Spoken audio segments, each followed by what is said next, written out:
नमस्कार. गजाल या कार्यक्रमात परत एकदा तुमका मोगाचो येवकार. अशें म्हणटात की गोंय ही कलाकारांची खाण आनी खासा करून नाटकाच्या मळार गोंयकारांनी गोंयांत आनी गोंया भायर खूब काम केलां. गोंयांत उत्सवी रंगभुंयेचेर जावं किंवा स्पर्धात्मक रंगभुंयेचेर जावं गोंयच्या कलाकारांनी खूब नामना मेळयल्या. पूण सादारण 6 वर्सां पयलीं ना उत्सवी रंगभुंयेचेर ना स्पर्धेच्या रंगभुंयेचेर पूण हाज्या भायर एक वेगळ्या तरेचें नाटक, एक वेगळ्या तरेचो प्रयोग एका संस्थेन केलो. आज 6 वर्सां हो प्रयोग तांणी केल्लो यशस्वी रित्या कितल्याशाच कडांनी तांणी केला. आमी सगळ्यांनी तो प्रयोग पळयला आसतलो, तोखणाय केली आसतली. आनी हें येदें व्हडलें जाका तांणी महानाट्य म्हळें, तें महानाट्य कशें केलां आसतलें काय असो प्रत्येकाच्या आमच्या मनान प्रस्न पडला आसतलो. आमच्या मनांत पडिल्ल्या प्रस्नाचो जापो दिवपाक ह्या महानाट्याच्या फाटलो मुख्य मनीस जाका म्हणूं येता किंवा ह्या महानाट्याच्या फाटली तकली, ह्या महानाट्याच्या फाटीं त्रास ज्या मनशान काडले आनी आजुनूय काडटा, तो एक गोंयकार कलाकार मनीस आमचे मदीं आयला. आमी सगळे ताका RTOचो डायरेक्टर म्हणून वळखतात, पूण ती ताची नोकरी. पूण मुळांत ताच्या भितर एक कलाकार आसा जाका लागून ही येदी मोठी कलाकृती ह्या मनशान फक्त गोंयांतूच न्ही तर गोंया भायर सुद्दां ती सादर करून नामना जोडली. आमी आज गजाली मारतले ते विजयदुर्गा सांस्कृतीक संस्थेचे अध्यक्ष अरुण देसाय हांचे कडेन. अरुण बाब, येवकार तुमकां. नमस्कार. म्हाका सांगा, तुमी जे संभवामी युगे युगे म्हणून महानाट्य 6 वर्सां पयलीं केलें, तें कृष्णाचेरूच कित्याक करचें आनी महानाट्यूच कित्याक करचें अशें तुमकां दिसलें? हाची मातशी पाठभूंय आमकां पळोवची पडटली. जाणता राजा हें नाटक गोंयांत फर्स्ट टायम विजयदुर्गा सांस्कृतीक मंडळान हाडलें. आनी नाटक म्हणून जाणता राजा व्हड आशिल्लें, पूण ताचें आयोजन इतलें बरें जालें की बाबासाहेब पुरंदरे म्हटलें की आज पर्यंत जाल्ल्या जाणता राजाच्या मालिकेंतलो हो मानबिंदू.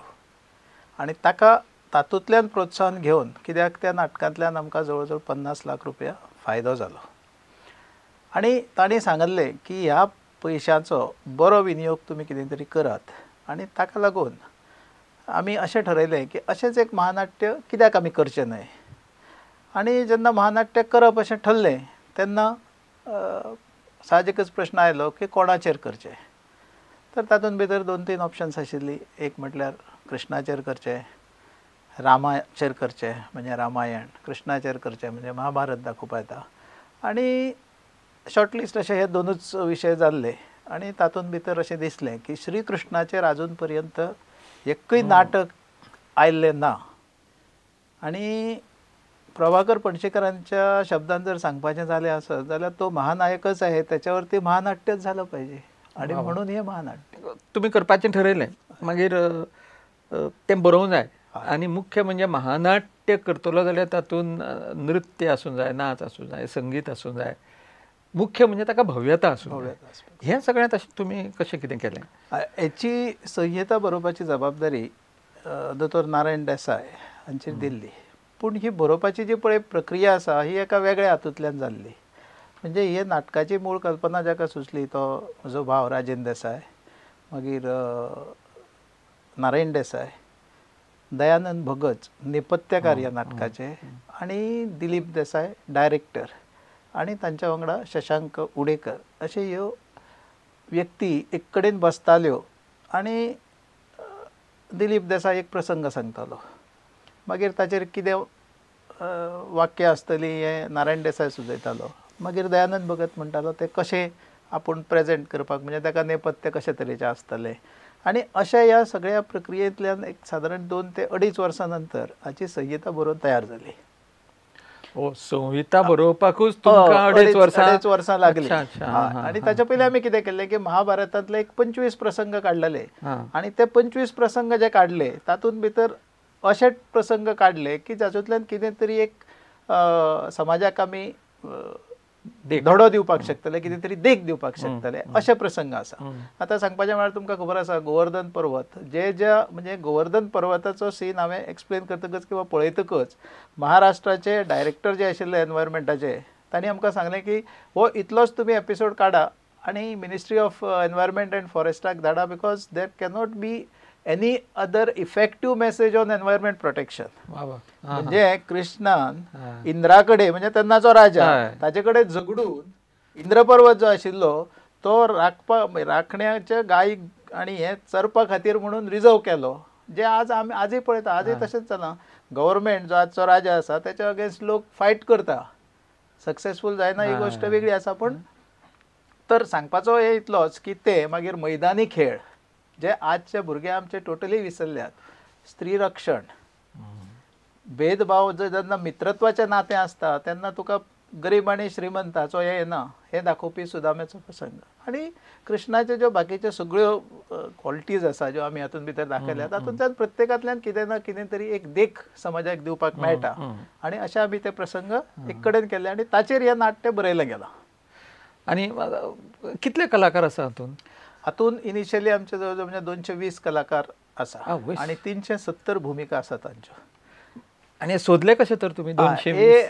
तांकां ऑडिशन टेस्टी खातीर आमी तांकां आपयल्ले आनी बऱ्योचश्यो संस्था फुडें आयल्यो. म्हणजे हे कितें विजयदुर्गा सांस्कृतीक मंडळाचें एकल्याचें न्ही काम, तर बऱ्याचशा संस्थाचे जे हौशी कलाकार आशिल्ले ते तातूंतल्यान आयले. आनी म्हाका सांगपाक खूब उमेद दिसता की जे कलाकार आयले आनी संभव आमी जे सादारण 2 किंवा 3 मालिका जावन जे दीस 25 प्रयोग जाले त्या 25 प्रयोगांतल्यान अशें दिसून आयलें की काही कलाकाराक शिवाजी म्हणून जी मालिका चलताली तातूंत भितर आपोवणें आयलें. आनी म्हाका दिसता हो सक्सेस आसा संभव आमीचो.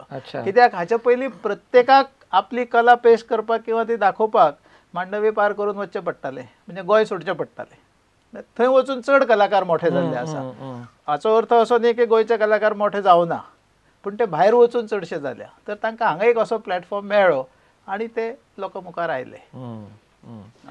आनी तुमी म्हणजे हें सगळें करपाचें ठरयलें आतां. नेपथ्य दयानंद भगतान केलां ताचें 6 मजली नेपथ्य अशी तुमी जायरात करतात. तर हातूंत भितर जें तंत्र वापरलां ह्या तंत्राचें ज्ञान, ताची टेक्निकल नो हाव हो खंयच्यान मेळयलो तुमी? कितें आशिल्लें आतां पर्यंत खंयच्याय नाटकांत हो सरकता रंगमंच किंवा फिरता रंगमंच ह्यो दोनूच गोश्टी आशिल्ल्यो. आतां हातूंत आमकां अशी सिच्युएशन आशिल्ली की आमकां एका टायमार गोवर्धन पर्वत दाखोवपाक जाय आनी दुसऱ्या टायमार थंय द्वारका जाय. तर ताच्या खातीर कितें करचें अशें जेन्ना पळय विचार आयलो तेन्ना शेषेंद्र पै ह्या मनशान आमकां एक हें सांगलें की आमी एक पड्डो जो उचलणार पड्डो आसा असो करपाक शकता. आनी ताका लागून अशी एक नवीन संकल्पना जाका आमी उचलता रंगमंच म्हणटा त्या माध्यमांतल्यान हें जालें. आनी ते सक्सेसफूल जालां कित्याक 105 प्रयोग आमी केले. आज रंगमंच उचलता म्हणजे तुमची स्टेजूच वयर वता. स्टेज म्हणजे कितें आसा, स्टेजीचो एक भाग जो पळय आसा तो वयर वता आनी तिनूय जे पळय म्हणजे द्वारका किंवा इंद्रप्रस्थ आनी हे पळय आसा ते तिनूय झाकल्यो जाता. त्यो अशा पड्ड्यान जेन्ना तुमकां अशें दिसता की सगळें हो जंगलाचो सीन म्हणजे सगळे पर्वत दिसता तिनूय अशें. आनी आमी एक ल्हान नाटक बसयतात, म्हणजे ल्हान म्हणजे एक नाटक बसयतात पळय तेन्ना आमकां सदांच येसायो खंय घेवपाचो प्रश्न येता. कित्याक स्टेज जेदी आसा तो जागो आज येसायो घेवपाक मेळना, ल्हान जाग्यार घेवप आनी करप. तुमी 250 लोकांची येसायो खंय घेताले, कश्यो घेताले? हातूंत एक अशी ही प्रक्रिया आसा की प्रत्येक जो पळय भाग आसा ताचो, आतां हांवें तसो गोवर्धनाचो जो सीन आसा तो पयलीं थोड्या हाचे भितरच घेता तो, म्हणजे पार्ट बाय पार्ट घेवन. आनी मागीर तांची सगळी एक कंबायन मोठी तालीम ही आमी गोपाळ गणपती हॉलान घेताले, जाका सादारण इतली रुंदी आसा जितली आमच्या सेटाची आसा 24 मिटर. 24 प्लस एक्सटेन्शन ताका 6 मिटराचें आसता दोनूय सायडीन, म्हणजे 30 मिटर रुंद, 24 मिटर खोल आनी 18 मिटर उंच. तुमी सांगलो तसो 6 मजली असो हो रंगमंच आसा. तर ताची प्रत्येक लेयराची मागीर तांकां खबर आसता आनी तश्यो त्यो खुर्च्यो बी दवरून अशें ते थंय पळय जें कितें आसता नेपथ्य ते क्रिएट करता. म्हणजे आतां राज्यसभा जाली किंवा खंयचोय जो सीन आसा ताका जी लागता ती प्रॉपर्टी म्हणजे थंय खुर्च्यो दवरतात आनी ते सिंबॉलीक हें करून ताचे वयल्यान करप. आनी हातूंत भितर तुमचे घोडे आसा, गोरवां आसा, ही खंयच्यान हाडटा?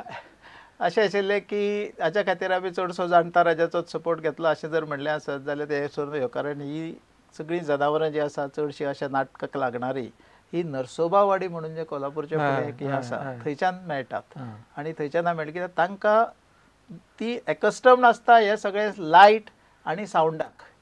कित्याक थंय तो घोडो उदळू जायना, तर ते सगळे तांकां बरे भशेन ट्रेन करता आनी ते आसता. म्हणूनच म्हाका दिसता की सादारण 7 मिनटां चलणारे आमचो गितोपदेशाचो पळय सीन आसा तो विदावट एनी डिस्टर्बन्स आज पर्यंत तरी जाल्लो आसा. ते आमी तो लायव्ह रथाचेर दाखयता. बरें, आतां ही सगळी तुमी तयारी केली आनी फर्मागुडीच्या मळार तुमी हाजी पयली मालिका केली, पयलो प्रयोग जालो आनी उपाट गर्दी जाल्ली थंय. सगळे जाण जाणा कित्याक एक नवें कितें तरी आनी तें सुद्दां गोंयकारांनी केल्लें. नक्कीच. आतां तुमचे 7 प्रयोग सावर्डेन जातले. आतां ह्या येद्या व्हडल्या प्रयोगाची तुमी तयारी कितले दीस पयलीं सुरू करतात?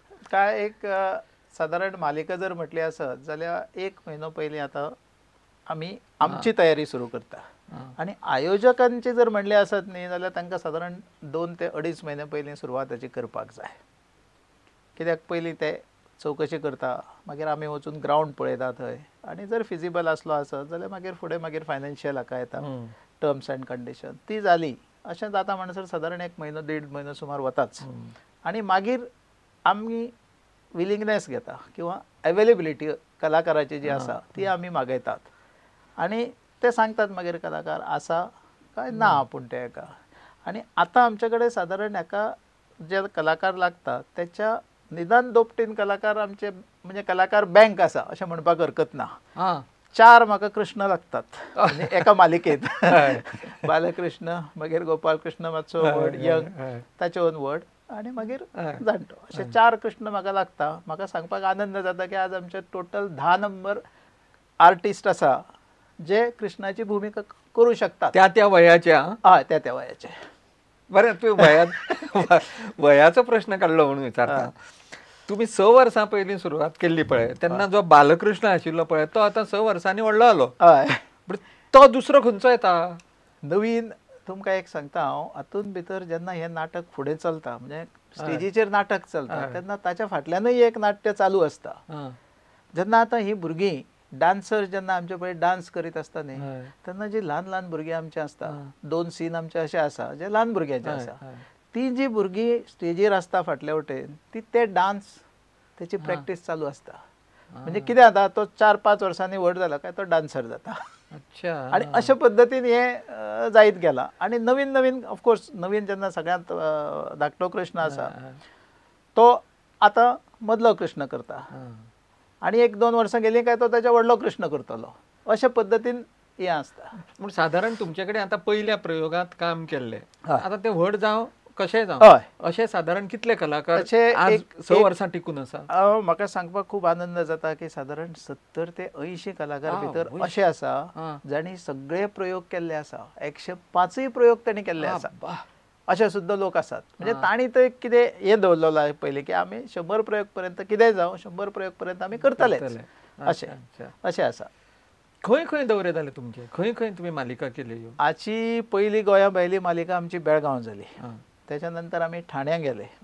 ठाण्याच्यान मागीर नाशिक, नाशिकच्यान डोंबिवली, डोंबिवलीच्यान सायन जातकच पुणा आनी पुणा जातकच कोल्हापूर आनी ताच्या मदीं 2 पनवेल मालिका. आनी थंय मागीर ह्या सगळ्या कलाकारांचें रावप, तांचें जेवप खावप, बायलां आसतात, भुरगीं आसतात, ही कशी तुमी जबाबदारी घेतात? हातून एक कौतुकाची गोश्ट म्हणल्यार हातून भितर कलाकारान दोतोर आसा, इंजिनियर आसा, टिचर्स आसा कितलेशेच, थोडे गव्हर्मेंट सर्वंटूय आसा. आनी पूण तांकां नाटक जेन्ना मालिका ठरता तेन्ना तांकां एक उमेद येता पयल्या. आनी थंय म्हणजे ते जशे गेले काय ते तांकां रावपाक कितें आसा आनी कितें खबर ना. एक छप्पर आसलें काय तांकां पुरो आसता.